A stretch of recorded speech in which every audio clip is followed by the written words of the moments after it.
Jesus was a great teacher whose advice always works.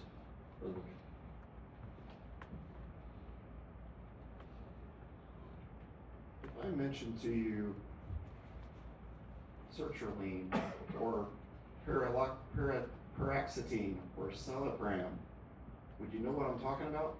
What if I said Lexapro, Zoloft, Paxil, Celexa, Cymbalta, Effexor? These are all things that people take for anxiety medications.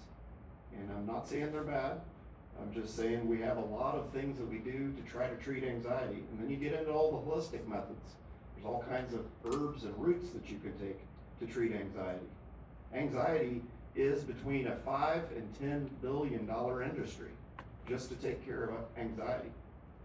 But we still have some medicine that we can rely on that doesn't cost us a thing, and it's found in the Bible. And this is what Jesus told us about a long time ago. It's found at Matthew 6:34, and it says at Matthew 6:34, "So never be anxious about the next day, for the next day will have its own anxieties.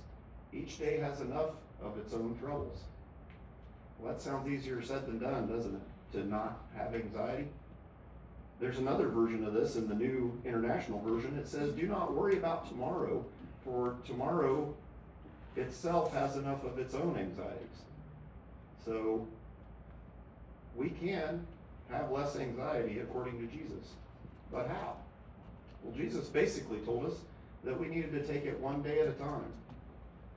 Should we take that to mean that we need to avoid planning for the future then? Well, not to have excessive worry or anxiety may mean that we only think about the day that we have to deal with today. Maybe only have to deal about our current circumstances for this day. And these excessive anxieties can really get a hold on us. We know that there's a lot of stuff to be anxious about. We have anxiety about our spirituality, about our family, about our job, about our car, about our money. We can just make a list of things to be anxious about as long as we want. And why does these things bother us so much? Because a lot of times it robs us of our joy. It distracts us from things that need to be done. It shifts our focus away from what we want to focus on. So we know we can't predict the future. So we often need to just think about this logically for a moment. If we can't predict the future and we really worry ourselves to death, a lot of times the things that we worry about so much don't exactly end up happening the way that we thought they were going to. In essence, it ends up working out. And we've all had somebody tell us, "Don't worry, it'll work out." But why could Jesus tell us that it was good to not have anxiety? Well, let's look again to Matthew chapter 6 and verse 27 and 28. And this is what Jesus says here. He says, "Who of you, by being anxious, can add 1 cubit to his lifespan? Also, why are you anxious about clothing? Take a lesson from the lilies of the field, how they grow and how they do not toil, nor do they spin." So Jesus had a little bit different view of things. And you can say, well, Jesus didn't really have any anxiety, but he did have anxiety. He had the whole weight of the world on his shoulders with what he was doing for mankind. He had a job to do, a commission from Jehovah that he had to do. His anxiety was just different than ours. But yet Jesus knew far more than we would ever know about anxiety and how to deal with it. He told us exactly what we could do to improve our life. It is by putting our trust in Jehovah and putting our burden upon Jehovah to shift our anxiety, to have Jehovah help us with it.